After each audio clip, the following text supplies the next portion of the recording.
നമസ്കാരം. എല്ലാ പ്രേക്ഷകർക്കും നേരം വൈകുന്നേരത്തിലേക്ക് സ്വാഗതം. ഇന്ന് വിജയദശമി ദിനമായിരുന്നു. അറിവിൻ്റെ ലോകത്തേക്ക് ഒരുപാട് കുരുന്നുകൾ ആദ്യാക്ഷരം കുറിച്ച് എത്തിയ ഒരു ദിവസമാണ്. ക്ഷേത്രങ്ങളിലൊക്കെ ചടങ്ങുകളൊക്കെ ഉണ്ടായിരുന്നു. അതിൻ്റെയൊക്കെ തിരക്കും ഈ വിദ്യാരംഭത്തിൻ്റെയൊക്കെ കാഴ്ചകളുമൊക്കെ പ്രേക്ഷകർ കണ്ടിരിക്കും. എന്തായാലും ആ അറിവിൻ്റെ ലോകത്തേക്ക് നടന്നെടുക്കുന്ന കുട്ടികൾക്ക് എല്ലാവിധ ആശംസകളും നേരുകയാണ്. നമുക്ക് ആരംഭിക്കാം. ഇന്നത്തെ പ്രധാനപ്പെട്ട വാർത്തകളിലേക്ക് കടക്കാം. നേരം വൈകുന്നേരത്തിലേക്ക് എല്ലാ പ്രേക്ഷകർക്കും ഒരിക്കൽ കൂടി സ്വാഗതം.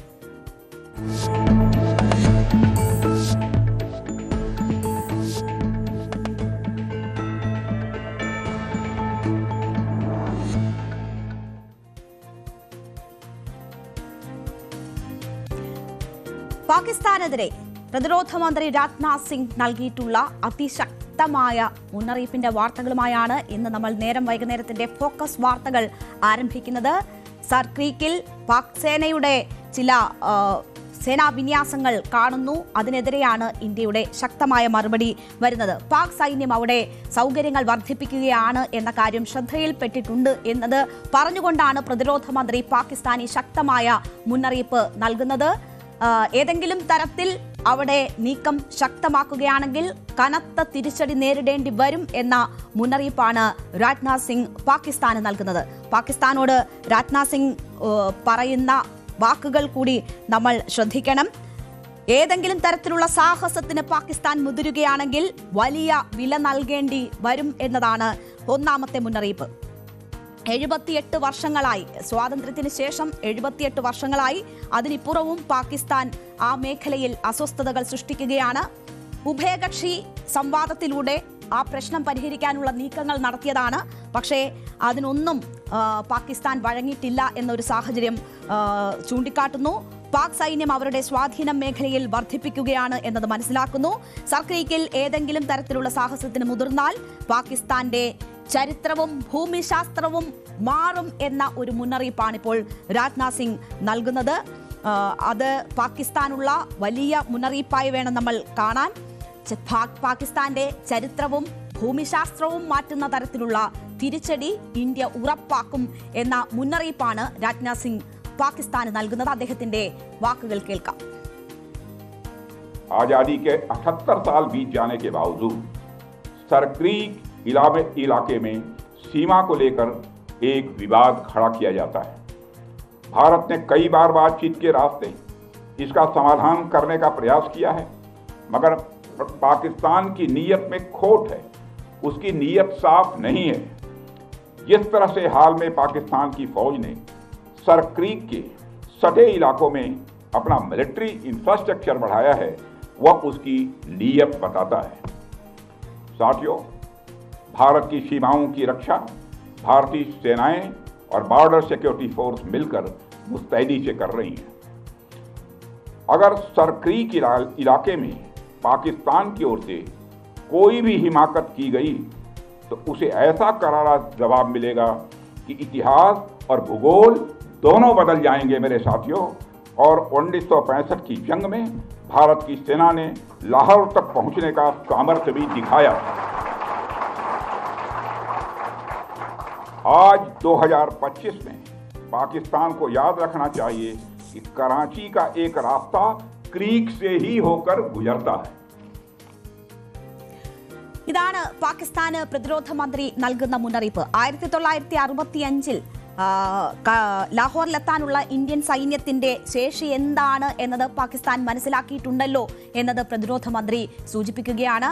ഒപ്പം തന്നെ കറാച്ചിയിലെത്താനുള്ള ഒരു പാത എന്നത് പറയുന്നത് സർക്രീക്കിലൂടെയാണ് എന്ന കാര്യം ഓർമ്മയുണ്ടല്ലോ എന്നും പ്രതിരോധ മന്ത്രി ചോദിക്കുമ്പോൾ, അവിടെ ഏതെങ്കിലും തരത്തിൽ സാഹസത്തിന് മുതിർന്നാൽ അതിനുള്ള തിരിച്ചടി ഭീകരമായിരിക്കും എന്ന മുന്നറിയിപ്പാണ് ഇന്ത്യ പാകിസ്ഥാന് നൽകുന്നത്. അത് വർഷങ്ങളുടെ പഴക്കമുള്ള ഒരു തർക്ക വിഷയമാണ് ഇന്ത്യക്കും പാകിസ്ഥാനും ഇടയിൽ ഈ സർക്രീക്ക് എന്ന് പറയുന്നത്. ആ മേഖലയിലാണ് പാക് സൈന്യം ഇപ്പോൾ അവരുടെ ശേഷി വർദ്ധിപ്പിക്കുന്നതിനുള്ള നീക്കം നടത്തുന്നത്. അതുകൊണ്ടാണ് പാകിസ്ഥാന് ശക്തമായ മുന്നറിയിപ്പുമായി ഇന്ത്യ രംഗത്ത് വരുന്നത്. അത് പാകിസ്ഥാന്റെ ഭൂപ്രകൃതിയെ തന്നെ മാറ്റുന്ന തരത്തിലുള്ള തിരിച്ചടിയായിരിക്കും എന്ന ഭീഷണി എന്ന തരത്തിൽ തന്നെ പറയാൻ പറ്റുന്ന മുന്നറിയിപ്പ് ഇന്ത്യ ഇപ്പോൾ നൽകിയിരിക്കുകയാണ്. അപ്പോൾ ഈ ഘട്ടത്തിൽ നമ്മൾ നോക്കണം, എന്താണ് ഈ സർക്രീക്ക് മേഖല അതിൻ്റെ പ്രാധാന്യം എന്താണെന്ന് പരിശോധിച്ചാൽ മാത്രമേ ഈ തർക്കം എന്താണെന്നും എന്തുകൊണ്ടാണ് ഇങ്ങനെ ഒരു മുന്നറിയിപ്പ് ഇന്ത്യക്ക്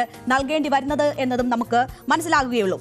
ഇന്ത്യയിലെ ഗുജറാത്ത് പാകിസ്ഥാൻ അതിർത്തിയിലുള്ള ചതുപ്പ് മേഖലയാണ്. ഏതാണ്ട് 96 കിലോമീറ്റർ നീളമുള്ള ഒരു അരുവി ആണ്, ജലപാതയാണ് ഈ സർ ക്രീക്ക് എന്ന് പറയുന്ന ഇടം. ഇന്ത്യയും പാകിസ്ഥാനും തമ്മിലുള്ള തർക്ക പ്രദേശമാണ്. ഇന്ത്യയിലെ കച്ച് മേഖലയെയും പാകിസ്ഥാനിലെ സിന്ധ് പ്രവിശ്യയെയും ഈ ജലപാത വേർതിരിക്കുന്ന ഇടമാണ്. നമുക്ക് ആ മാപ്പിൽ കാണാം. ഗുജറാത്തിൻ്റെ ആ ഭാഗത്തെയും പാകിസ്ഥാനിലെ സിന്ധ് ഭാഗത്തെയും വേർതിരിക്കുന്ന ജലപാത, ആ 96 കിലോമീറ്റർ വരുന്ന ഇടമാണ് ഈ തർക്ക പ്രദേശം. ആദ്യം ഇത് ബാൻഗംഗ എന്നാണ് അറിയപ്പെട്ടിരുന്നത്. അതിനുശേഷമാണ് ഇതിൻ്റെ പേര് സർ ക്രീക്ക് എന്ന മാറുന്നത്. അതിലിടപെട്ട ബ്രിട്ടീഷ് ഉദ്യോഗസ്ഥൻ്റെ പേര് കൂടി ചേർത്ത് പിന്നീട് ആ നിലയിലേക്ക് മാറുകയായിരുന്നു. അപ്പോൾ എന്താണ് പ്രധാന തർക്കം ഈ മേഖലയുമായി ബന്ധപ്പെട്ട് എന്നത് നോക്കിയാൽ, സ്വാതന്ത്ര്യത്തിന് മുൻപ് ഈ പ്രവിശ്യ മേഖല എന്ന് പറയുന്നത് ബോംബെ പ്രസിഡൻസിയുടെ ഭാഗമായിരുന്നു. 1908 കച്ച് ഭരണാധികാരിയും സിന്ധ് സർക്കാരും തമ്മിൽ അരുവിയുടെ പ്രദേശത്ത് നിന്ന് ഈ വിറക് ശേഖരിക്കുന്നതുമായി ബന്ധപ്പെട്ട് ഒക്കെ തുടങ്ങിയ തർക്കമാണ്. അപ്പോൾ അന്ന് മുതൽ ഉടലെടുത്ത തർക്കമാണ്. കച്ച് ഇന്ത്യയുടെ ഭാഗമായപ്പോൾ 1947 വിഭജനത്തിന് ശേഷം സിന്ധ് പാകിസ്ഥാനിലേക്ക് പോയി.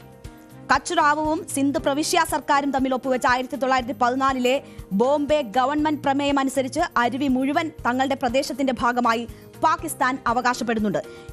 ഇതനുസരിച്ച് അരുവിയിലെ കിഴക്കൻ വശമായിരുന്നു അതിർത്തി രേഖ. അതായത് ഇന്ത്യയുടെ അതിർത്തിയോട് ചേർന്ന ഭാഗമാണ് ഇതിന്റെ അതിര് എന്ന് പാകിസ്ഥാൻ വാദിക്കുന്നു. എന്നാൽ ഇത് ഇന്ത്യ അംഗീകരിച്ചിട്ടില്ല. അതാണ് ഈ തർക്കത്തിന്റെ പ്രധാന കാരണം. 1925 വരച്ച മറ്റൊരു ഭൂപടമാണ് ഇന്ത്യയുടെ അവകാശവാദം. അതനുസരിച്ച് അതിർത്തി എന്ന പറയുന്നത് മധ്യരേഖയിലാണ്. അതായത് ഈ ക്രീക്കിന്റെ മധ്യഭാഗമാണ് ഇന്ത്യ അതിർത്തിയായി കാണുന്നത്. അത് അന്താരാഷ്ട്ര തലത്തിൽ ഈ രണ്ട് രാഷ്ട്രങ്ങളുടെ അതിർത്തി എന്ന് പറയുന്നത് ഒരു ജലപാതയാണെങ്കിൽ അതിൻ്റെ മധ്യഭാഗമാണ് അതിർത്തിയായി നിശ്ചയിക്കപ്പെടുന്നത്. അത് തൽവക് തത്വം എന്നാണ് അത് അറിയപ്പെടുന്നത്. ആ തത്വം അനുസരിച്ച് അതാണ് അതിര് എന്നതാണ് ഇന്ത്യയുടെ വാദം. പക്ഷേ ആ വാദം പാകിസ്ഥാൻ അംഗീകരിക്കുന്നില്ല. ഇന്ത്യൻ അതിർത്തിയോട് ചേരുന്ന ഭാഗം വരെയും തങ്ങളുടെ കൈവശമാണ് എന്ന അവകാശവാദം പാകിസ്ഥാൻ ഉന്നയിക്കുന്നു എന്നതാണ് ഇവിടുത്തെ തർക്ക വിഷയം. അപ്പോൾ സഞ്ചാരയോഗ്യമായ ചാനലുകൾക്ക് മാത്രമേ ഈ തത്വം ബാധകമാകൂ എന്നൊരു വാദമാണ് പാകിസ്ഥാൻ പറയുന്നത്. പക്ഷേ ഇത് ഉയർന്ന വേലിയേറ്റ സമയത്തൊക്കെ സർ ക്രീക്ക് സഞ്ചാരയോഗ്യമായ ജലപാതയാണ്. അതുകൊണ്ട് തന്നെ ഇന്ത്യൻ വാദത്തിനാണ് മുൻതൂക്കം എന്നത് ഇന്ത്യ അവകാശപ്പെടുന്നു. അങ്ങനെ ഒരു തർക്കഭൂമിയായി തുടരുന്നു. സ്വാതന്ത്ര്യത്തിന് ശേഷം 78 വർഷം പൂർത്തിയാകുമ്പോഴും ആ തർക്കം അതുപോലെ നിലനിൽക്കുകയാണ്. പല ചർച്ചകൾ ഇതിൻ്റെ ഇടയിലൊക്കെ നടക്കുന്നുണ്ട് എങ്കിൽ പോലും പ്രശ്നപരിഹാരം ഉണ്ടാകുന്നില്ല. എന്തുകൊണ്ടാണ് ഈ പ്രശ്നപരിഹാരം അകലുന്നത് എന്ന് നോക്കിയാൽ ആ മേഖലയുടെ ഒരു പ്രാധാന്യം കൂടി നമ്മൾ മനസ്സിലാക്കണം. ഒരു തന്ത്രപരമായി വളരെ പ്രധാനപ്പെട്ട ഒരു മേഖലയാണ് എന്നത് നമുക്ക് ആ മാപ്പിൽ നിന്ന് തന്നെ അത് മനസ്സിലാകും. 1965 യുദ്ധത്തിൽ ഇന്ത്യയും പാകിസ്ഥാനും റാൻ ഓഫ് കച്ചിൽ ഏറ്റുമുട്ടിയിരുന്നു. ആ സാഹചര്യം ഒക്കെ നമ്മുടെ ചരിത്രത്തിൽ എഴുതപ്പെട്ടതാണ്. ഇത് ഒരു പ്രധാനപ്പെട്ട മത്സ്യബന്ധന കേന്ദ്രം കൂടിയാണ്. ഏഷ്യയിലെ ഏറ്റവും വലിയ മത്സ്യബന്ധന സ്രോതസ്സുകൾ ഉള്ള ഇടം എന്നാണ് ഈ പ്രദേശം അറിയപ്പെടുന്നത്. മാത്രവുമല്ല, കടലിനടിയിൽ എണ്ണ പ്രകൃതിവാതക ശേഖരം വലിയ തോതിലുണ്ട് എന്ന് കണക്കാക്കപ്പെടുന്ന മേഖല കൂടിയാണ്. ആ നിലയിൽ കൂടി ഇതിന് വലിയ പ്രാധാന്യമുണ്ട്. അപ്പോൾ ഈ പ്രദേശം അങ്ങനെ പാരിസ്ഥിതികമായി പ്രത്യേകതകളുള്ള പ്രദേശമാണ്. അതിനൊപ്പം തന്നെ ഈ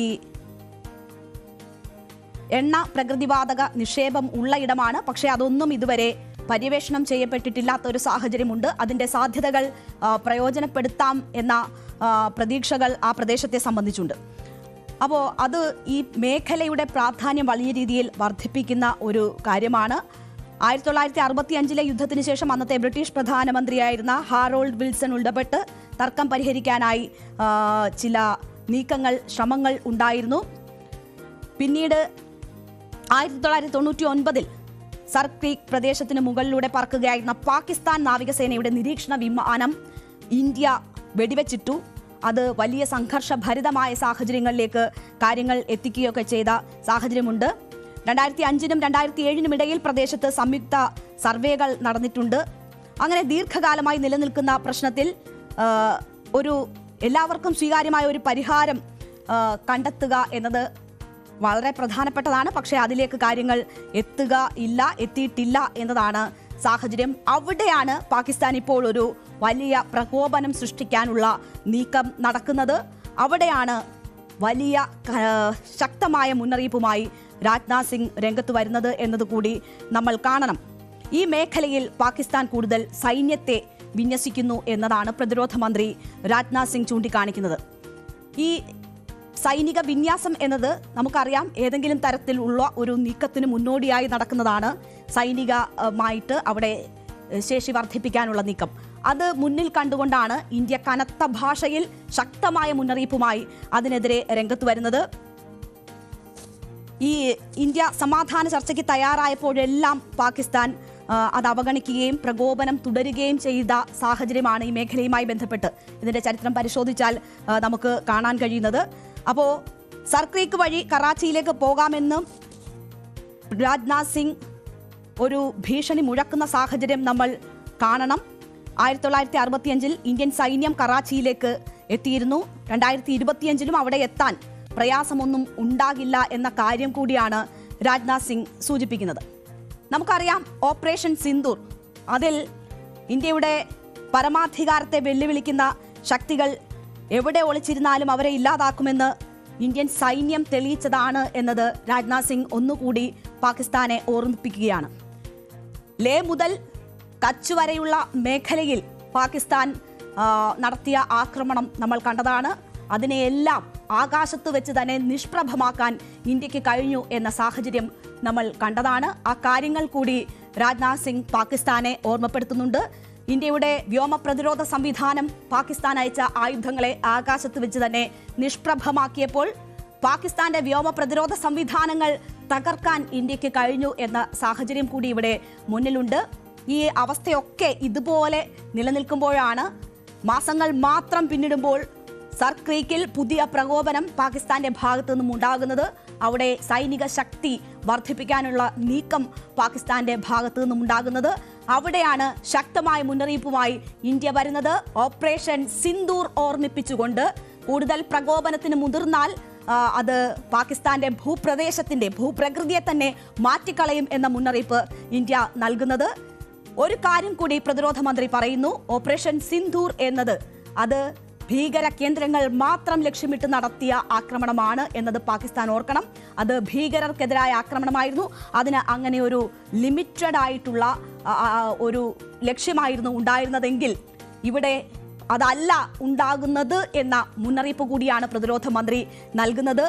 പാകിസ്ഥാന്റെ ഭൂപ്രദേശം തന്നെ ആ രീതിയിൽ മാറും എന്ന മുന്നറിയിപ്പിലൂടെ അതാണ് ഇന്ത്യ ലക്ഷ്യം വെക്കുന്നത്. കാരണം അങ്ങനെ ഏതെങ്കിലും തരത്തിൽ ഭീകര കേന്ദ്രങ്ങൾക്ക് നേരെ മറ്റോ നടത്തിയ പോലെയുള്ള ഒരു ലിമിറ്റഡ് ആയിട്ടുള്ള തിരിച്ചടി ആയിരിക്കില്ല പാകിസ്ഥാന് ഏതെങ്കിലും തരത്തിൽ ഈ പ്രകോപനം തുടർന്നാൽ ഇന്ത്യ നൽകുക എന്ന ശക്തമായ മുന്നറിയിപ്പാണ്. പാകിസ്ഥാൻ പല വിധത്തിൽ ഇപ്പോൾ അസ്വസ്ഥമായി നിൽക്കുകയാണ് ആഭ്യന്തര പ്രശ്നങ്ങളാൽ. ആ സമയത്ത് പോലും അതിർത്തിയിൽ പ്രകോപനം സൃഷ്ടിക്കുന്നു എന്ന സാഹചര്യത്തിലാണ് ഇന്ത്യയുടെ ഈ ശക്തമായ മുന്നറിയിപ്പ് പാകിസ്ഥാന് മേൽ വരുന്നത്. എന്തായാലും ഈ വിഷയം ഇനിയും വികസിക്കും എന്നതാണ് കരുതുന്നത്. അതിർത്തിയിൽ പാക് പ്രകോപനങ്ങൾ തുടർന്നാൽ ഇന്ത്യ അതിനെ ശക്തമായി ചെറുക്കും. ഇതാണ് എന്തായാലും പാകിസ്ഥാൻ ആ മേഖല ലക്ഷ്യമിടുന്നതിനുള്ള പ്രധാന കാരണം. വർഷങ്ങളായി തുടരുന്ന തർക്കമാണ്. അത് അതിന്റെ മറ്റൊരു തലത്തിലേക്ക് കൂടി എത്തുന്നു എന്ന സാഹചര്യങ്ങളാണ് ഇപ്പോൾ പാകിസ്ഥാന്റെ പ്രകോപനമായാലും ഇന്ത്യ നൽകുന്ന മറുപടിയായാലും നൽകുന്നത്.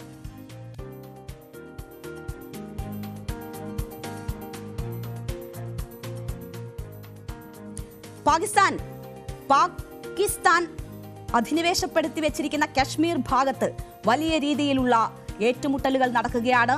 സൈന്യവും മനുഷ്യരും തമ്മിൽ ഏറ്റുമുട്ടുന്നു. ഏതാണ്ട് 12 പേർ കൊല്ലപ്പെട്ടിരിക്കുന്നു എന്ന വിവരമാണ് ഏറ്റവും ഒടുവിൽ അവിടെ നിന്ന് ലഭിക്കുന്നത്. ഈ പാക് അധിനിവേശ കശ്മീരിൽ ജനങ്ങൾ പല വിധത്തിലുള്ള ബുദ്ധിമുട്ടുകൾ നേരിടുകയായിരുന്നു. 38 ആവശ്യങ്ങൾ ഉന്നയിച്ചുകൊണ്ടാണ് അവിടെ ആക്ഷൻ കമ്മിറ്റി ഒരു പ്രതിഷേധത്തിലേക്ക് നീങ്ങിയത്. അതിൻ്റെ 4ാം ദിനമാണ്. ആ പ്രതിഷേധ സമരത്തെ പ്രതിഷേധങ്ങളെ അടിച്ചമർത്താനുള്ള, സൈനികമായി അടിച്ചമർത്താനുള്ള നീക്കം ഭരണകൂടം നടത്തുകയും അതിന്റെ ഭാഗമായി 12 പേർ കൊല്ലപ്പെടുകയും ചെയ്തിരിക്കുകയാണ്. വലിയ രീതിയിലുള്ള ഏറ്റുമുട്ടലുകൾ തുടരുന്നു. ആയിരക്കണക്കിന് സൈന്യത്തെ പാകിസ്ഥാൻ അവിടേക്ക് നിയോഗിക്കുന്നു എന്നതാണ് മനസ്സിലാകുന്നത്. 38 ആവശ്യങ്ങൾ മുന്നോട്ട് വെച്ചപ്പോൾ ആ ആവശ്യങ്ങൾ ഒന്നുപോലും പരിഗണിക്കാനോ ചർച്ചയ്ക്ക് വരാനോ അല്ലെങ്കിൽ ചർച്ച ചെയ്യാനോ പോലും തയ്യാറായിട്ടില്ല എന്ന തരത്തിൽ വലിയ വിമർശനങ്ങൾ ഉണ്ടാകുന്നുണ്ട്. കൃത്യമായി അതിൽ ഇടപെടാൻ സർക്കാർ തയ്യാറായിട്ടില്ല എന്നത്. ഏറ്റവും ഒടുവിൽ സർക്കാരും ഈ Jammu Kashmir joint Awami action committee പ്രതിനിധികളും നടത്തിയ ചർച്ച പരാജയപ്പെട്ടതിനെ തുടർന്ന് പ്രതിഷേധം തെരുവുകളിലേക്ക് വ്യാപിക്കുകയായിരുന്നു. അത് ഒരിടത്ത് മാത്രമല്ല, പലയിടങ്ങളിലായി വ്യാപിക്കുന്നു എന്നതാണ് നമുക്ക് ലഭിക്കുന്ന വിവരം.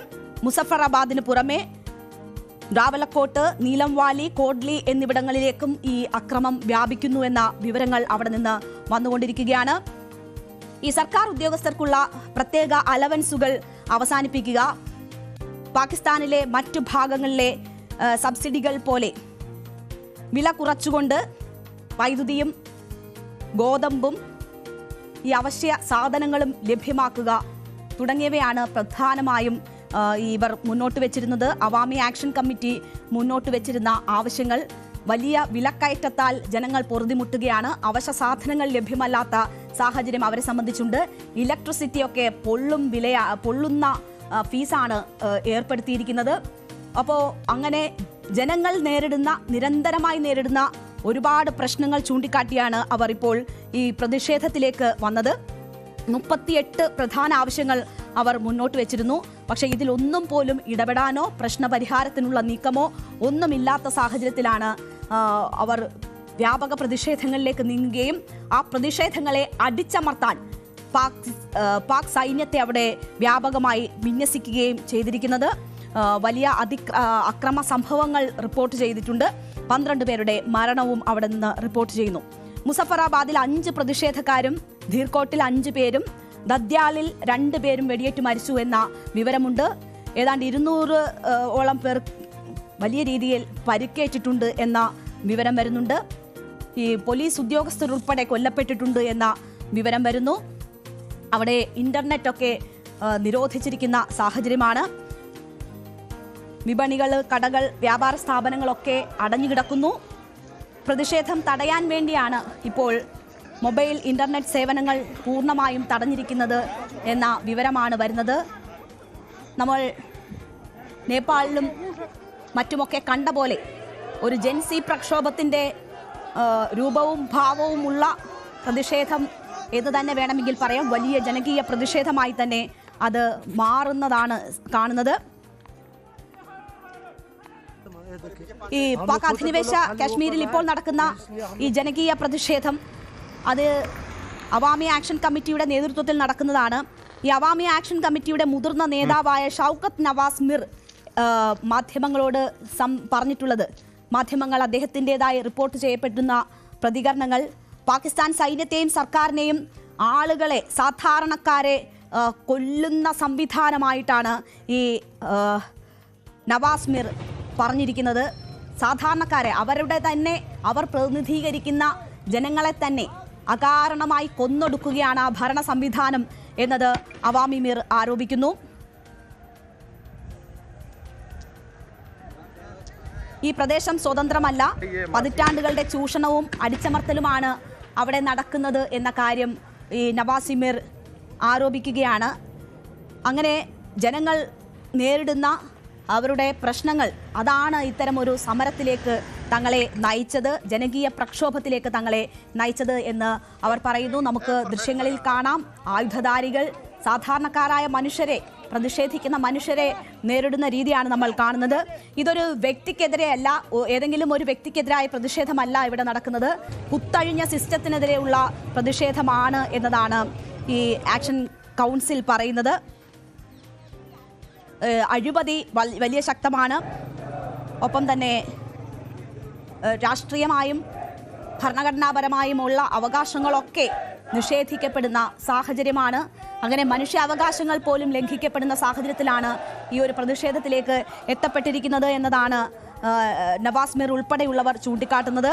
പ്രതിഷേധങ്ങളുടെ വ്യാപ്തിയും സ്വരവും ഒരു ചരിത്രപരമായ ഒരു മാറ്റത്തെ അടയാളപ്പെടുത്തുന്നുവെന്നത് നിരീക്ഷകർ ചൂണ്ടിക്കാണിക്കുന്നുണ്ട്. കാരണം ഈ ദൃശ്യങ്ങളിൽ തന്നെ നമുക്ക് കാണാം ആ പ്രതിഷേധ സമരത്തിൽ അണിനിരക്കുന്നവർ, അവിടെ ഒത്തുകൂടുന്നവർ ഒക്കെയും അത് ആ സിസ്റ്റത്തിനോടുള്ള അവരുടെ വലിയ പ്രതിഷേധത്തെയാണ് സൂചിപ്പിക്കുന്നത്. അങ്ങനെ ചരിത്രത്തിൽ തന്നെ ഇല്ലാത്ത തരത്തിലുള്ള അത്ര വലിയ ഒരു പ്രതിഷേധം അരങ്ങേറുന്നതാണ് നമ്മൾ കാണുന്നത്. ആ ദൃശ്യങ്ങളൊന്ന് കാണാം.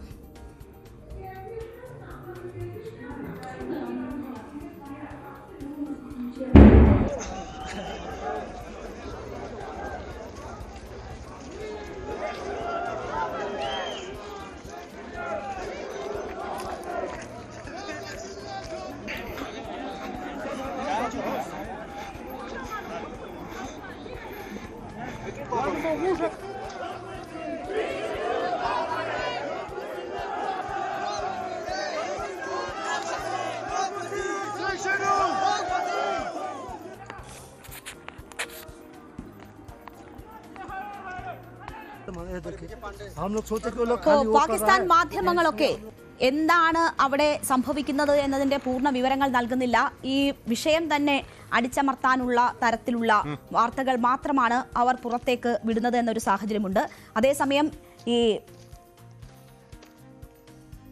ആക്ഷൻ കമ്മിറ്റി പ്രതിനിധികൾ പറയുന്നത് തങ്ങൾ ഇനി പിന്നോട്ടില്ല എന്നതാണ്. കാരണം ഈ പോരാട്ടം ഞങ്ങളുടെ അവസാന ശ്വാസം വരെ തങ്ങൾ തുടരും എന്ന് നവാസ് മിറിനെ പോലെയുള്ളവർ പറയുന്നു.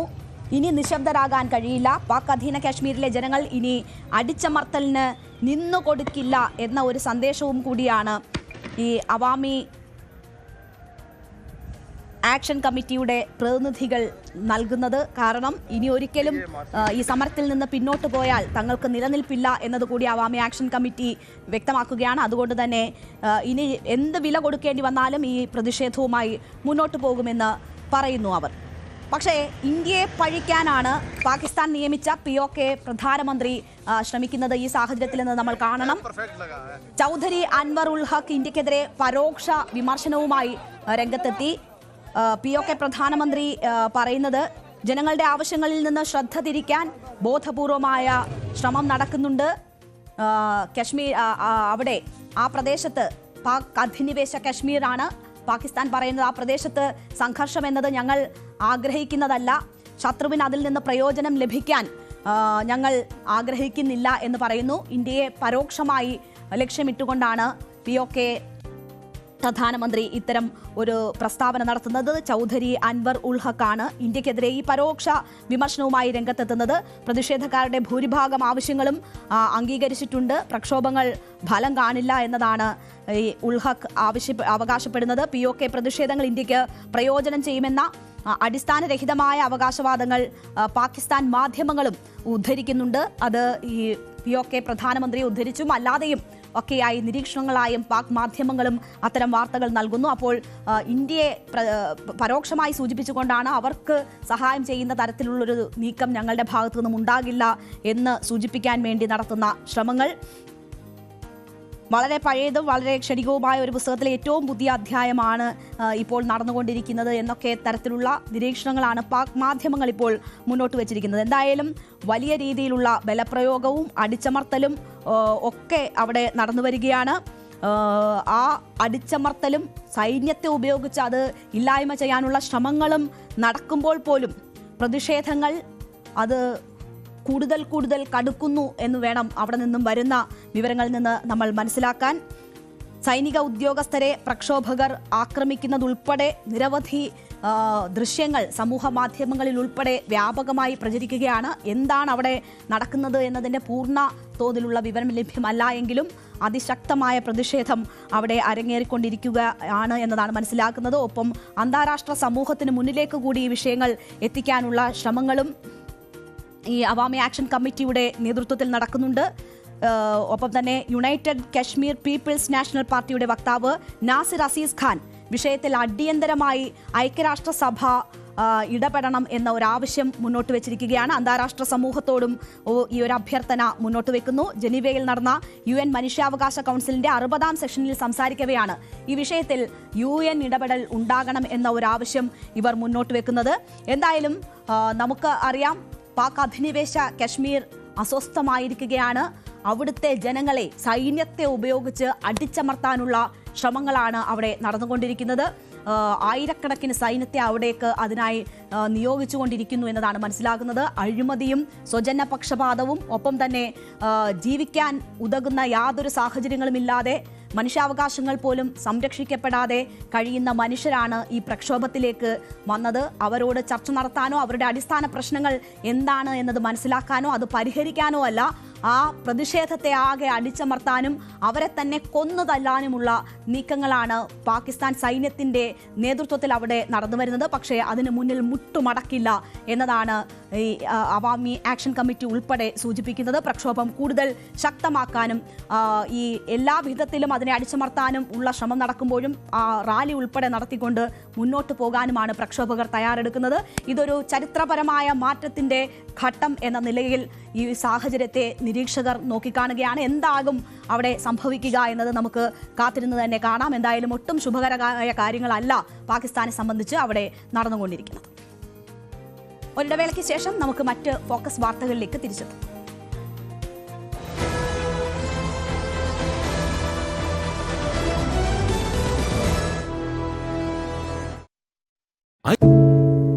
ഒരു മാധ്യമ പ്രവർത്തക എന്ന നിലയ്ക്ക് ഇപ്പോൾ ഏറ്റവും കൂടുതൽ കൈകാര്യം ചെയ്യേണ്ടി വരുന്നത് ലഹരിയുമായി ബന്ധപ്പെട്ട വാർത്തകളാണ്. കൊച്ചുകുട്ടികൾ മുതൽ യുവാക്കൾ വരെ എല്ലാവരും ഉൾപ്പെട്ടിരിക്കുന്ന ലഹരിയുടെ ഒരു വല. എന്താണ് നമ്മുടെ യുവതലമുറയ്ക്ക് സംഭവിക്കുന്നത് എന്നൊക്കെ എല്ലാവരും ചോദിച്ചു കാണും. പക്ഷേ അവരുടെ പ്രശ്നങ്ങളെ, അത് കുട്ടികൾ മുതൽ യുവാക്കൾ വരെ, അവരുടെ പ്രശ്നങ്ങളെ കേൾക്കുന്നതിന്, മനസ്സിലാക്കുന്നതിന്, ഒരു പരിഹാരം പറയുന്നതിന് മുതിർന്നവരായ നമുക്ക് എത്രമാത്രം കഴിയുന്നുണ്ട്? അവരിൽ ഉണ്ടാകുന്ന ചെറിയ മാറ്റങ്ങൾ നമ്മൾ തിരിച്ചറിയാറുണ്ടോ? അവരുടെ ചുറ്റുമുള്ളത് ഒരു മായാലോകമാണ്. സോഷ്യൽ നമുക്കും കഴിയേണ്ടതല്ലേ അവരെ കേൾക്കാൻ, അവരിൽ ഉണ്ടാകുന്ന മാറ്റങ്ങൾ തിരിച്ചറിയാൻ, അവരുടെ പ്രശ്നങ്ങൾക്ക് പരിഹാരം കാണാൻ നമുക്ക് മാത്രമേ കഴിയൂ. ചേർത്ത് പിടിക്കാം നമ്മുടെ കുട്ടികളെ. ലഹരിയുടെ വലയിൽ കുരുങ്ങാതെ അവരെ കാത്തുരക്ഷിക്കാം.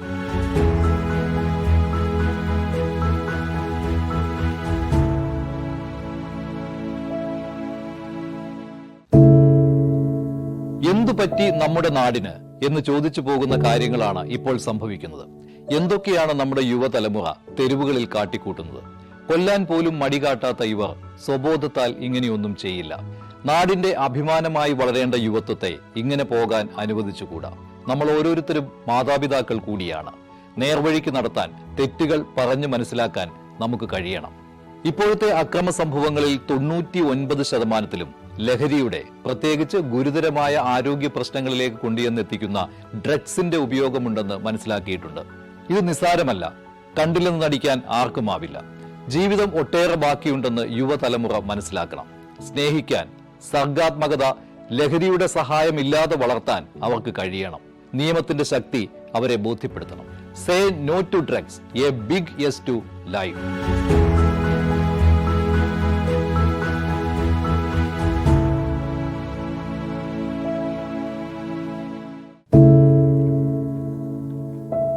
പെരുകുന്ന കുറ്റകൃത്യങ്ങളുടെ വാർത്തകൾ എല്ലാ ദിവസവും വായിച്ച് തളരുന്ന കാലമാണ് മാധ്യമപ്രവർത്തക എന്ന രീതിയിൽ ഇപ്പോൾ. അതിൽ മിക്കതിലും കാരണം ലഹരിയാണെന്നും പ്രതികളാകുന്നതും ഇരകളാകുന്നതും പുതിയ തലമുറയിലെ കുട്ടികളാണെന്ന് കൂടി പറയേണ്ടി വരുമ്പോൾ രക്ഷാകർത്താവ് എന്ന നിലയിൽ സമാധാനം പോലും കെട്ടുപോകുന്ന സമയമാണ്. ആരെയാണ് തിരുത്തുക? ആരെയാണ് നന്നാക്കുക? ഈ പുതിയ തലമുറയാണോ അതോ അവർക്ക് മാതൃകയാകേണ്ട നമ്മളെ തന്നെയാണോ? 4ാമത്തെ പെഗിൽ ഐസ് ക്യൂബ് വീഴുമ്പോൾ ഞാൻ എവിടെ എത്തുമെന്ന് പറയുന്ന നായകനെ വേണ്ട എന്ന് പറയാൻ ഒരിക്കലും നമുക്ക് കഴിഞ്ഞിട്ടില്ല. എല്ലാ പ്രതിസന്ധികളിൽ നിന്നും എഴുന്നേറ്റ് വരാൻ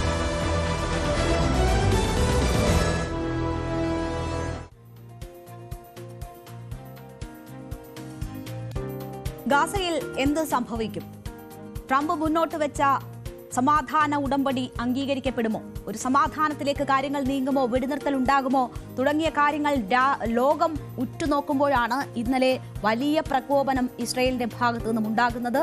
ഗാസ സിറ്റി വളയുകയും നെഡ്സാരി ഇടനാഴി പിടിച്ചെടുക്കുകയും ഒക്കെ ചെയ്തുകൊണ്ട് സമാനതകളില്ലാത്ത അക്രമവും അഴിച്ചുവിട്ടുകൊണ്ടാണ് ഇസ്രയേൽ കഴിഞ്ഞ ദിവസം അവിടെ ആക്രമണം ശക്തമാക്കിയത്. വലിയ രീതിയിലുള്ള ആശങ്ക ഉയർത്തുന്നതായിരുന്നു. സമാധാന ഉടമ്പടി നിലവിൽ വരുമോ എന്നതുൾപ്പെടെയുള്ള ആശങ്കകൾ അത് ഉണർത്തി. ഏതാണ്ട് 73 പേർ കൊല്ലപ്പെട്ടു എന്ന വിവരമാണ് ഗസയിൽ നിന്നും പുറത്തു വരുന്നത്. അത് റെഫ്യൂജി ക്യാമ്പുകൾക്ക് നേരെ ഉൾപ്പെടെ നടന്ന ആക്രമണമാണ്. ഒരു റെഫ്യൂജി ക്യാമ്പായി പ്രവർത്തിക്കുന്ന സ്കൂൾ കേന്ദ്രീകരിച്ചൊക്കെ നടന്ന ആക്രമണത്തിൽ കുട്ടികളും സ്ത്രീകളും ഉൾപ്പെടെയുള്ളവർ കൊല്ലപ്പെട്ടു എന്ന വിവരമാണ് വരുന്നത്. എന്തായാലും ഒരുപാട് ചോദ്യങ്ങൾ ഉയർത്തുന്നതായിരുന്നു ഇസ്രായേൽ ഇന്നലെ ഈ ആക്രമണം കടുപ്പിച്ചുകൊണ്ട് നടത്തുന്ന നടപടി. ഇസ്രായേൽ പ്രതിരോധ മന്ത്രി ഇസ്രായേൽ കാറ്റ്സ് പറഞ്ഞത് അവിടെ അവശേഷിക്കുന്നവർക്ക് ഒഴിഞ്ഞു പോകാനുള്ള അവസാന അവസരമാണ് ഇത്. ഇനി അവിടെ ആരെങ്കിലും തുടർന്നാൽ അവരെ ഒന്നുകിൽ ഭീകരരായോ അല്ലെങ്കിൽ ഭീകരരെ അനുകൂലിക്കുന്നവരായോ കണക്കാക്കും എന്ന ഭീഷണിയാണ് ഇസ്രായേലിന്റെ ഭാഗത്തു നിന്നും ഉണ്ടായത്.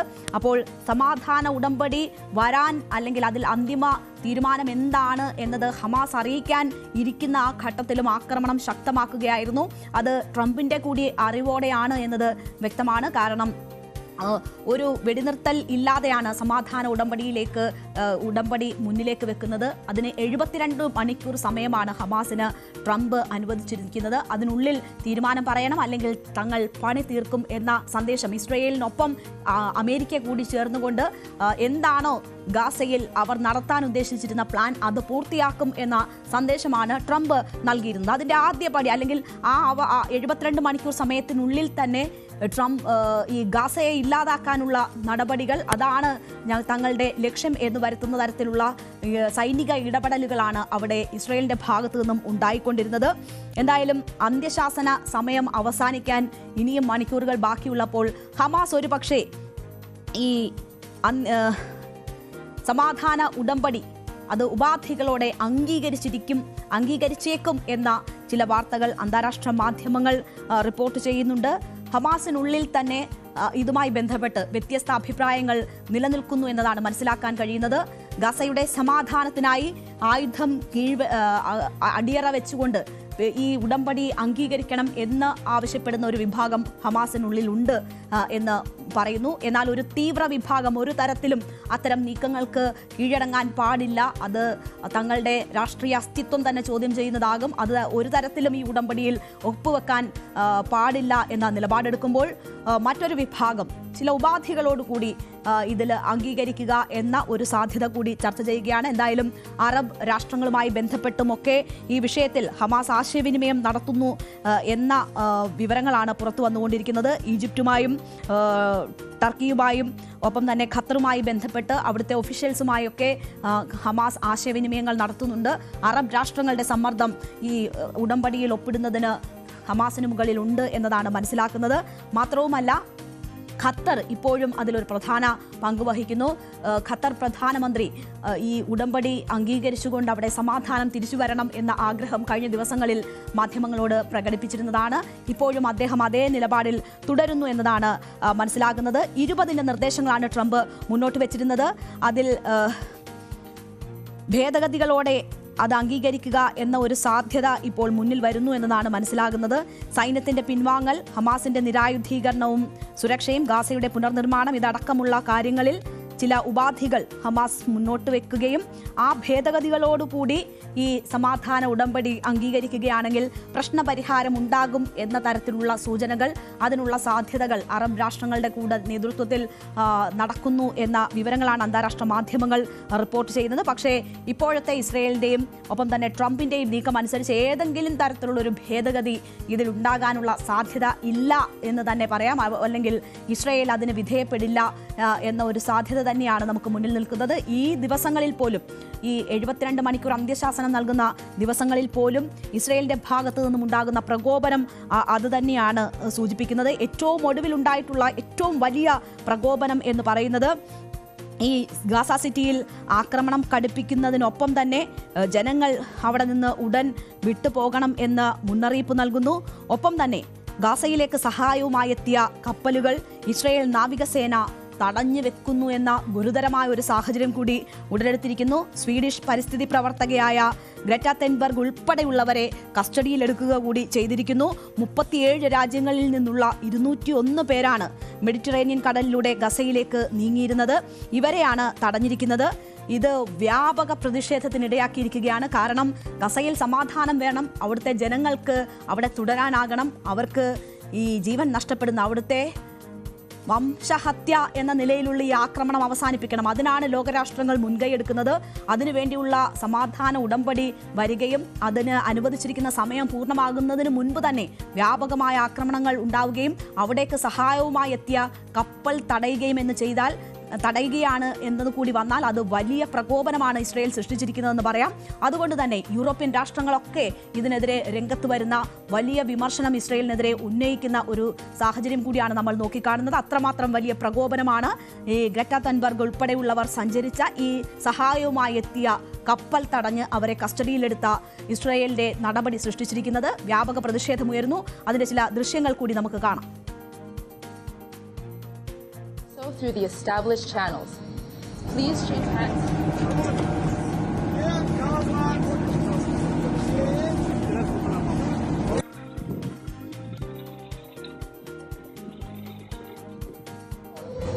If you wish to deliver aid to Gaza, you may do so through the established channels. Please change hands.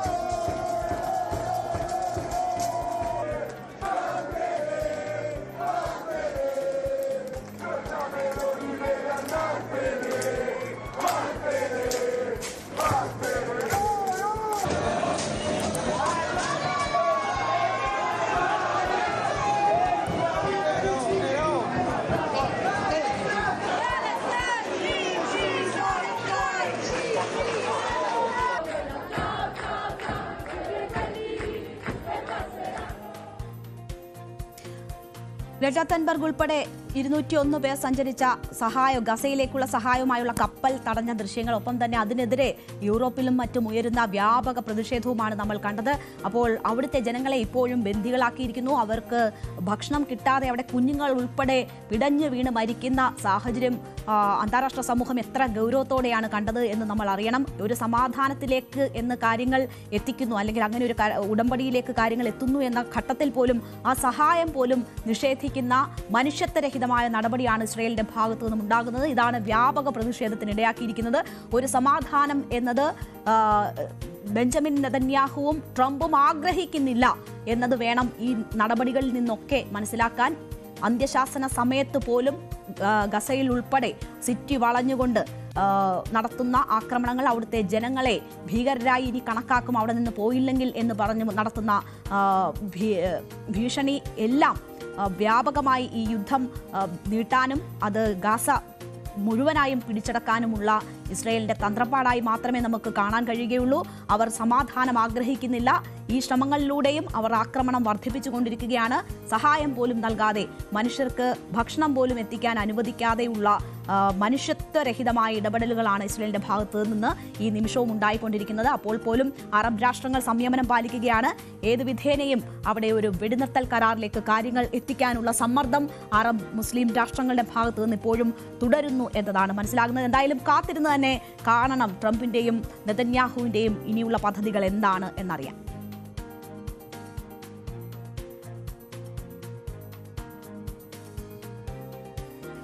പേര് പറയാതെയെങ്കിലും പാലക്കാട് MLA ആയ രാഹുൽ മാങ്കൂട്ടത്തിനെതിരെ പുറത്ത് പരാതി പറഞ്ഞ വ്യക്തിയാണ് റിനി എന്ന നടി. റിനി CPMന്റെ ഒരു പരിപാടിയിൽ പങ്കെടുത്തു എന്നതാണ് ഇപ്പോഴത്തെ വാർത്ത. അത് ഒരു പെൺ പ്രതിരോധ പരിപാടിയായിരുന്നു. നമുക്കറിയാം KJ ഷൈനെതിരെ സമൂഹ മാധ്യമങ്ങളിൽ ഉയർന്ന വലിയ രീതിയിലുള്ള ആരോപണങ്ങൾ, അതിനെതിരെ പ്രതിരോധിച്ചുകൊണ്ട് KJ ഷൈൻ തന്നെ രംഗത്തെത്തിയ സാഹചര്യം, അവരതിനെ നിയമ പോരാട്ടത്തിലൂടെ നേരിടാൻ, നിയമപരമായും രാഷ്ട്രീയമായും നേരിടാനെടുത്ത ധീരമായിട്ടുള്ള നിലപാട്, അതിനെ തുടർന്ന് CPM നടത്തുന്ന പരിപാടിയുടെ വേദിയിലാണ് റിനി എത്തിയത്. സ്ത്രീകൾക്കെതിരെയുള്ള അധിക്ഷേപങ്ങൾക്കും സൈബർ ആക്രമണങ്ങൾക്കും എതിരെയാണ് പരവൂരിൽ CPM ഏരിയ കമ്മിറ്റിയുടെ നേതൃത്വത്തിൽ ഇത്തരമൊരു പരിപാടി സംഘടിപ്പിച്ചത്. അതിൽ റിനി പങ്കെടുത്തു. റിനി സംസാരിച്ചു. ആരെയും തകർക്കുകയായിരുന്നില്ല തന്റെ ലക്ഷ്യം. രാഷ്ട്രീയത്തിൽ കടന്നു വരേണ്ടവർ ഇങ്ങനെയാണോ സ്ത്രീകളോട് പെരുമാറേണ്ടത് എന്ന ചോദ്യമാണ് താൻ ചോദിച്ചതെന്നും ഉയർത്തിയതെന്നും ആ ചോദ്യം ഇപ്പോഴും പ്രസക്തമാണ് എന്നതും റിനി പറയുകയുണ്ടായി. ഒരു മോശം അനുഭവം യുവ നേതാവിൽ നിന്നുണ്ടായി എന്ന കാര്യമാണ് താൻ തുറന്നു പറഞ്ഞത്. എന്നെ ഒരു പ്രസ്ഥാനത്തെ വേദനിപ്പിക്കേണ്ട എന്ന് കരുതിയാണ് ആ പ്രസ്ഥാനത്തിൻ്റെയോ വ്യക്തിയുടെയോ പേര് പറയാതെ ആ കാര്യങ്ങൾ പറഞ്ഞതെന്ന് റിനി ഒന്നുകൂടി വിശദീകരിക്കുന്നു. അതായത് നേരത്തെ പറഞ്ഞ കാര്യങ്ങൾ ആവർത്തിക്കുന്നുണ്ട്. ഒപ്പം താൻ എന്താണോ പറഞ്ഞത് ആ ആശയങ്ങൾ അങ്ങനെ അതിനുവേണ്ടി തന്നെ നടത്തപ്പെടുന്ന ഒരു പരിപാടി ആയതിനാലാണ് CPM-ന്റെ വേദിയിലെത്തിയത്. അതിൽ രാഷ്ട്രീയമില്ല. താൻ പറയാൻ ശ്രമിച്ചത് തന്നെയാണ് ഈ പരിപാടിയിലും പറയാൻ ഉദ്ദേശിക്കുന്ന കാര്യങ്ങൾ എന്നതാണ് റിനി പറഞ്ഞത്. റിനിയുടെ വാക്കുകളൊന്ന് കേൾക്കാം. പക്ഷെ ഞാൻ നേരിട്ടത് സമാനതകളില്ലാത്ത സൈബർ അറ്റാക്കാണ്. ഞാൻ മറ്റു പാർട്ടികളുമായി ചേർന്ന് CPM-മായി ചേർന്ന് ഗൂഢാലോചന നടത്തി അവരെ തകർക്കാൻ ശ്രമിക്കുകയാണ് എന്ന് പോലുമുള്ള ഇല്ലാത്ത ആരോപണങ്ങൾ. ഇപ്പോൾ പോലും ഞാൻ ഇവിടെ വന്ന് നിൽക്കുമ്പോൾ കുറച്ച് ഭയത്തോടു കൂടിയാണ് നിൽക്കുന്നത്. കാരണം വീണ്ടും ഇത് വെച്ച് അവരിനി എന്തെല്ലാം കഥകൾ പ്രചരിപ്പിക്കുമെന്ന ഒരു മാനസികമായൊരു ഭയമുണ്ട്. എന്നാൽ പോലും ഞാൻ ഇന്നിവിടെ വരാൻ തയ്യാറായതിന്റെ കാരണം എന്താണെന്ന് വെച്ചാൽ സ്ത്രീകൾക്ക് വേണ്ടി ഒരക്ഷരമെങ്കിലും സംസാരിക്കേണ്ടത്, അങ്ങനെ ഒരു ദൗത്യം എനിക്ക് കൂടി ഉണ്ട് എന്ന് ഞാൻ കരുതിയതുകൊണ്ടാണ് ഇവിടേക്ക് വന്നത്.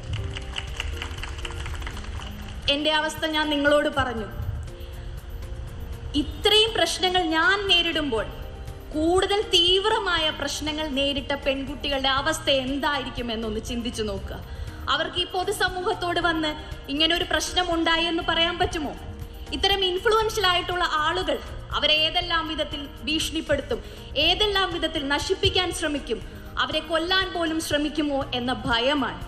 പല പെൺകുട്ടികളും ഇതുമായി ബന്ധപ്പെട്ടും പല രീതിയിൽ എന്നെ കോണ്ടാക്ട് ചെയ്യുകയും അവരുടെ കണ്ണീര് എന്നോട് ഷെയർ ചെയ്യുകയും ചെയ്തു. പലരും വിളിച്ചിട്ട് നിർത്താതെ കരയുകയാണ്, അവർ അനുഭവിച്ച വേദനകൾ പങ്കുവെക്കുകയാണ്. പക്ഷെ അവരോട് ഞാൻ പറയുമ്പോൾ പുറത്തിറങ്ങി നിങ്ങൾ പറയൂ, പരാതി കൊടുക്കൂ എന്ന് പറയുമ്പോൾ അവർക്ക് ഭയമാണ്. ഇപ്പോൾ റിനി നേരത്തെ തന്നെ പറഞ്ഞ കാര്യങ്ങൾ അത് കുറച്ചുകൂടി വിശദമായും മറ്റും പറയുകയാണ് റിനി ചെയ്തത്. ഒരേ കാര്യങ്ങൾ തന്നെയാണ് അവിടെ ഉണ്ടായിരുന്ന CPM നേതാക്കൾക്കും ഒപ്പം റിനിക്കും പറയാനുണ്ടായിരുന്നത്. എന്തെങ്കിലും തുറന്നു പറയുന്ന സ്ത്രീകളെ സൈബർ ആക്രമണത്തിലൂടെ ഇല്ലായ്മ ചെയ്യാനുള്ള ശ്രമം നടക്കുന്നു. താൻ നേരിട്ട സമാനതകളില്ലാത്ത സാഹചര്യം എന്താണ് എന്നത് റിനി അവിടെ സൂചിപ്പിക്കുന്നുണ്ട്. അതിനുശേഷം ഇപ്പോൾ താൻ നിൽക്കുന്നത് CPM വേദിയിലാണ്. ഇനി ഇതുപയോഗിച്ച് തന്നെ എങ്ങനെയൊക്കെ വേട്ടയാടും എന്ന ആശങ്ക തനിക്കുണ്ട് എന്നതുകൂടി റിനി പറയുകയാണ്. നമുക്കറിയാം, ആദ്യം റിനി മാധ്യമങ്ങൾക്ക് മുന്നിൽ എത്തി കാര്യങ്ങൾ പറയുന്നു. വളരെ ധൈര്യത്തോടു കൂടി തന്നെ ഈ കാര്യങ്ങൾ തുറന്നു പറയാൻ റിനി ആർജവം കാട്ടി. പക്ഷേ ആരാണ്, ഏത് പ്രസ്ഥാനമാണ് എന്നത് തുറന്നു പറഞ്ഞില്ല. പക്ഷേ ആളുകൾക്ക് എല്ലാം വ്യക്തമാകുന്ന തരത്തിലായിരുന്നു. അതിന് പിന്നാലെയാണ് രാഹുൽ മാങ്കൂട്ടത്തിനെതിരെ പാർട്ടി തലത്തിൽ പല വിധത്തിലുള്ള നടപടികൾ ഉണ്ടാകുന്നത് എന്ന് നമുക്കറിയാം. കൃത്യമായി ഈ കാര്യങ്ങൾ പാർട്ടിയുടെ വേണ്ടപ്പെട്ടവരെ അറിയിച്ചിരുന്നു എന്ന കാര്യം റിനി സൂചിപ്പിച്ചു. റിനി ഒരു കാര്യം കൂടി പറഞ്ഞു. പ്രതിപക്ഷ നേതാവ് VD സതീശൻ തനിക്ക് പിതാവിനെ പോലെയാണ് എന്ന് പറഞ്ഞു. അതേ കാര്യങ്ങൾ VD സതീശനോട് ചോദിക്കുമ്പോൾ ഒരു മകളെ പോലെയാണ് റിനി എന്നത് VD സതീശനും അംഗീകരിച്ചതാണ്. അപ്പോൾ കോൺഗ്രസിനോടുള്ള ബന്ധം അത് VD സതീശൻ എന്ന പ്രതിപക്ഷ നേതാവിലൂടെ ആയാലും കോൺഗ്രസ് ആഭിമുഖ്യം ഉള്ള വ്യക്തിയാണ് എന്നൊക്കെയുള്ളത് റിനി തുടർന്ന് പറഞ്ഞിരുന്നു. ആ റിനിയാണ് CPM-ന്റെ വേദിയിലെത്തിയത്. അപ്പോൾ ഇതിൽ റിനിക്കെതിരെ സമൂഹ മാധ്യമങ്ങളുടെ ആക്രമണം അഴിച്ചുവിട്ടവർ ഒരു നിലപാടെടുത്തതിന്റെ പേരിൽ VD സതീശനെ സമൂഹ മാധ്യമങ്ങളിൽ സൈബർ ആക്രമണം നടത്തി വേട്ടയാടിയവരെല്ലാം പുതിയ സിദ്ധാന്തങ്ങൾ സമൂഹ മാധ്യമങ്ങളിൽ അവതരിപ്പിക്കുന്നുണ്ട്. അത് CPM-ന്റെ ആളായിരുന്നു റിനി. ആ റിനിയാണ് ആരോപണം ഉന്നയിച്ചത് എന്ന തരത്തിലുള്ള ഒരു സിദ്ധാന്തം ആവിഷ്കരിച്ച് അവതരിപ്പിക്കുന്നുണ്ട്. ഇനി അത് ഏത് നിലയിലെത്തും എന്ന ഒരു ആശങ്കയാണ് റിനി പങ്കുവെക്കുന്നത്. എന്തായാലും റിനിയെ CPM-ലേക്ക് KJ ഷൈൻ ക്ഷണിച്ചിട്ടുണ്ട്.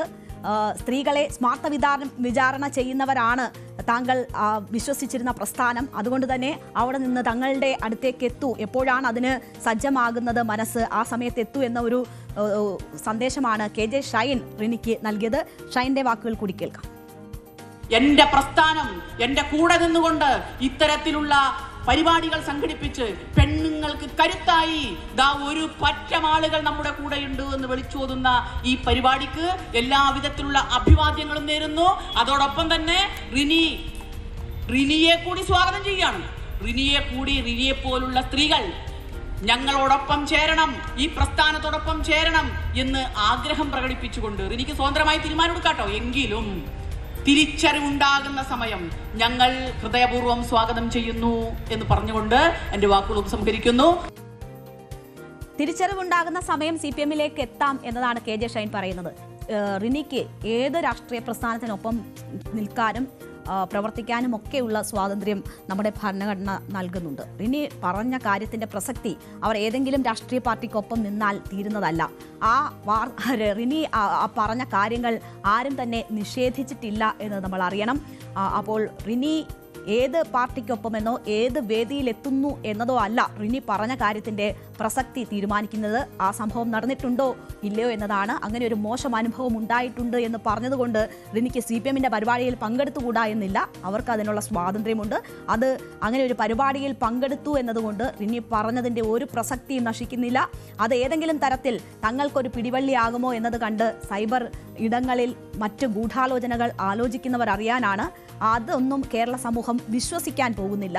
റിനി പറഞ്ഞതിൽ തന്നെ ഉറച്ചു നിൽക്കുന്നു. ഇപ്പോഴും പറഞ്ഞത് തന്നെയാണ് റിനി ആവർത്തിച്ച് പറയുന്നത്. അതിൽ അല്പം പോലും ഭയമോ ആശങ്കയോ ആ പെൺകുട്ടിയെ സംബന്ധിച്ചില്ല എന്നത് എല്ലാവരും മാതൃകയായി കാണേണ്ടതാണ്.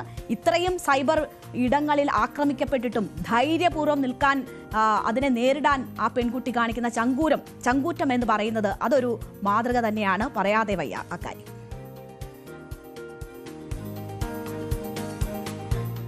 ഇന്നത്തെ ദിവസത്തിന്റെ പ്രത്യേകത പറഞ്ഞുകൊണ്ടാണ് നമ്മൾ വൈകുന്നേരം തുടങ്ങിയത്. ആയിരക്കണക്കിന് കുരുന്നുകൾ അക്ഷരത്തിന്റെ മുറ്റത്തേക്ക് എത്തിയ ദിവസമാണ്. ക്ഷേത്രങ്ങളിലും ഒപ്പം തന്നെ സാംസ്കാരിക കേന്ദ്രങ്ങളിലുമൊക്കെ പ്രത്യേകം ചടങ്ങുകൾ ഇതുമായി ബന്ധപ്പെട്ട് നടന്നു.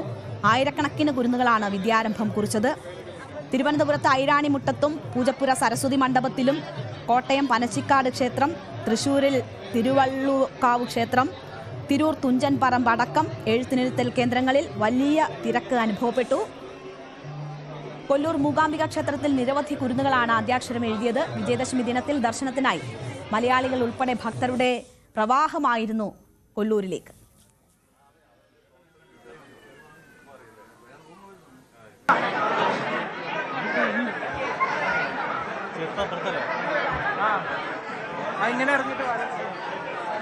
ഞാൻ പുറത്തുണ്ട് കേട്ടോ.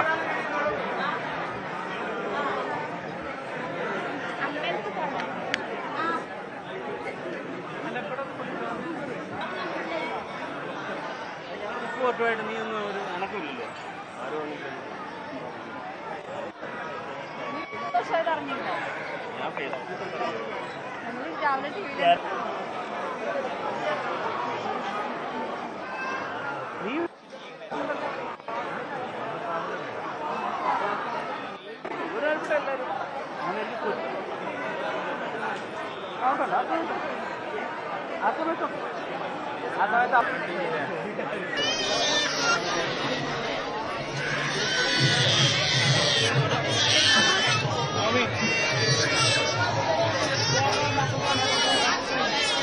ആരും ഒരു മിനിറ്റ് ഇപ്പുറത്തെ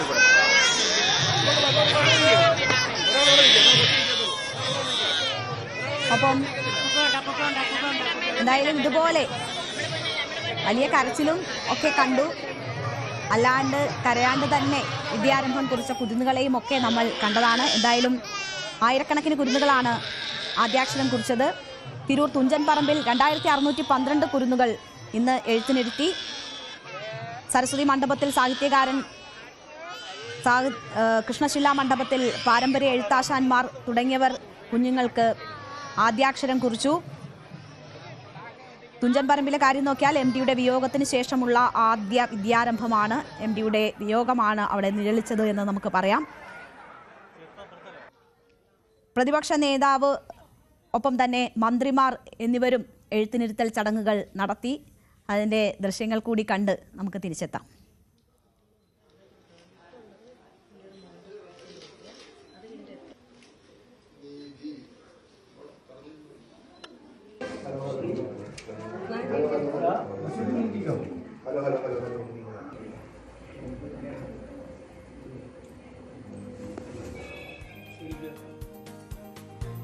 എന്തായാലും എഴുത്തിൻ്റെ ലോകത്തേക്ക് വന്ന, അക്ഷരങ്ങളുടെ ലോകത്തേക്ക് വന്ന എല്ലാ കുരുന്നുകൾക്കും ഒരിക്കൽ കൂടി ആശംസകൾ നേരുകയാണ്. നമുക്കിനി സായനയാത്രയിലേക്ക് പോകാം. ഒരു ഇടവേള ഉണ്ടായിരുന്നു. എന്തായാലും മഴയൊക്കെ ഒന്ന് തീർന്നു നിൽക്കുന്ന സമയമാണല്ലോ, മഴയൊക്കെ ഒന്ന് മാറി നിൽക്കുന്ന സമയമാണല്ലോ. അപ്പോൾ നമുക്കൊരു യാത്ര പോയിട്ട് വരാം.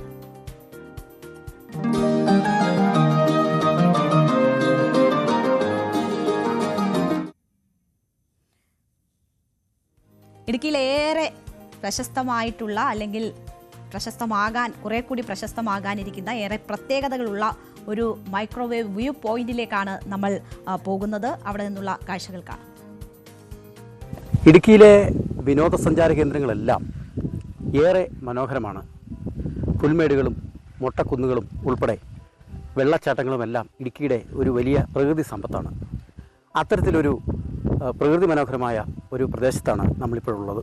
1985 ഇടുക്കി ജില്ലാ ആസ്ഥാനത്ത് പൈനാവിന് സമീപം മൈക്രോവേവ് ടവർ സ്ഥാപിക്കുന്നത്.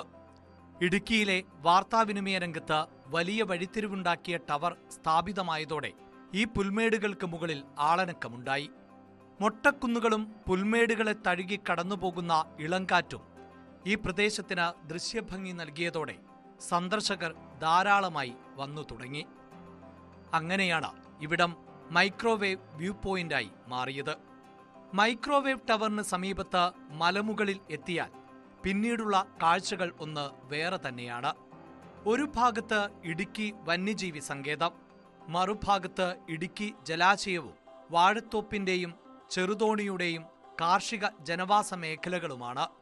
മുകളിലെ പാറക്കെട്ടിൽ നിന്നും നോക്കിയാൽ പാലക്കുളം മേടും മൂന്നാറും ആനമലയും രാമക്കൽമേടും കാൽവരി മൗണ്ടും ഉൾപ്പെടുന്ന വിദൂര കാഴ്ചകളാണ്. പ്രകൃതി കനിഞ്ഞ് നൽകിയ ഒരു വരദാനമാണ് നമ്മുടെ ഇടുക്കിക്കാർക്ക്, നമ്മുടെ ടൂറിസ്റ്റുകൾക്ക് ഈ മൈക്രോവേവ് വ്യൂ പോയിന്റ്.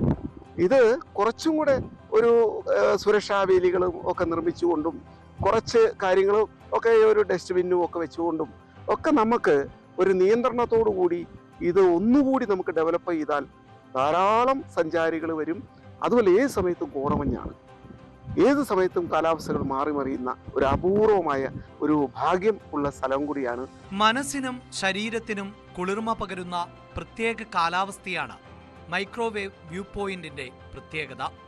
കഴിഞ്ഞ 2 വർഷങ്ങളായി വനം വകുപ്പ് ഇവിടേക്കുള്ള പ്രവേശനം നിഷേധിച്ചിരുന്നു. എന്നാൽ അടുത്തിടെയായി മൈക്രോവേവ് പോയിന്റിലേക്ക് സന്ദർശകരെ പ്രവേശിപ്പിച്ചു തുടങ്ങി. മുതിർന്നവർക്ക് 40 രൂപയും കുട്ടികൾക്ക് 20 രൂപയുമാണ് പ്രവേശന നിരക്ക്. വനസംരക്ഷണ സമിതിക്കാണ് മേൽനോട്ട ചുമതല. നിരവധി പേരാണ് ഓരോ ദിവസവും മൈക്രോവേവ് വ്യൂ പോയിന്റിലേക്ക് എത്തുന്നത്. നല്ലൊരു ലൊക്കേഷനാണ്. നമ്മൾ 2-3 പ്രാവശ്യം ഞങ്ങളിവിടെ വന്നിട്ടുണ്ട്. പക്ഷേ ആ ഒരു പാറയുടെ മേളിൽ കയറി നിൽക്കുന്ന വ്യൂ ഭയങ്കര രസം തന്നെയാണ്. എല്ലാ സൈഡിൽ നിന്നുള്ള ലൊക്കേഷനും വ്യൂവും അവിടുത്തെ കാറ്റും മൊത്തത്തിൽ നമുക്ക് വീണ്ടും വീണ്ടും വരാനായിട്ട് നമ്മളെ പ്രചോദിപ്പിക്കുന്ന ഒരു ലൊക്കേഷൻ കൂടിയാണത്. പ്രദേശത്തെ കാഴ്ചകൾ ഏറെ ആകർഷണീയമാണെന്ന് സന്ദർശകരും പറയുന്നു. സുരക്ഷാ ക്രമീകരണങ്ങളുടെ ഭാഗമായി ഒരു ഭാഗത്ത് ഇരുമ്പുവേലികൾ സ്ഥാപിച്ചിട്ടുണ്ട്. മറ്റിടങ്ങളിൽ കൂടി വേലിക്കെട്ടുകൾ സ്ഥാപിച്ച് സുരക്ഷ ഒരുക്കണം. അതോടൊപ്പം മാലിന്യ സംസ്കരണത്തിനായി വേസ്റ്റ് ബിൻ ഉൾപ്പെടെയുള്ളവ സ്ഥാപിക്കണം. സുരക്ഷാ ഉദ്യോഗസ്ഥരെയും നിരീക്ഷകരെയും നിയമിച്ച് സന്ദർശകർക്ക് ആവശ്യമായ സൗകര്യം ഒരുക്കിയാൽ സംസ്ഥാനത്ത് തന്നെ ഏറ്റവും മനോഹരമായ ഒരു വിനോദസഞ്ചാര കേന്ദ്രമായി ഇടുക്കി മൈക്രോവേവ് വ്യൂ പോയിന്റ് മാറും.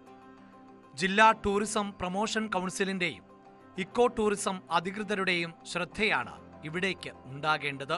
ഇടുക്കി ജില്ലാ ആസ്ഥാനത്തുള്ള പൈനാവിലെ മൈക്രോവേവ് വ്യൂ പോയിന്റ് വനത്തോട് ചേർന്നുള്ള പ്രദേശത്താണ്.